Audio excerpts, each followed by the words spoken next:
கேரளாவில் மூளையை தின்னும் அமீபா எனப்படும் அரிதான நோய் தொடர்ந்து உயிரிழப்பை ஏற்படுத்தி வருகிறது. வயநாட்டைச் சேர்ந்த ரதீஷ் என்பவர் கடந்த சில வாரங்களாக கோழிக்கோடு மருத்துவக் கல்லூரியில் சிகிச்சை பெற்று வந்தார்.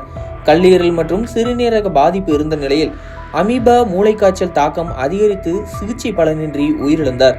இதனால் கடந்த ஒரு மாதத்தில் மட்டும் 4 பேர் பலியாகியுள்ளனர்.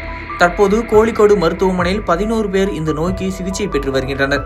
அவர்களில் 3 குழந்தைகள் தாய் மற்றும் குழந்தை பராமரிப்பு மையத்தில் சிகிச்சை பெற்று வருவதாக மருத்துவர்கள் தெரிவித்துள்ளனர். மேலும் மலப்புரம் மாவட்டம் வந்தூரைச் சேர்ந்த 55 வயது பெண்ணும் ஆபத்தான நிலையில் உள்ளார். இந்த நோய் பொதுவாக மாசுபட்ட நீரில் வாழும் அமீபா மூலம் பரவுகிறது. அந்த நீரில் குளிப்பது அல்லது முகம் கழுவும் போது மூக்கின் வழியாக மூளைக்குள் நுழைந்து திசுக்களை அழித்து வீக்கத்தையும் உயிரிழப்பையும் ஏற்படுத்துகிறது.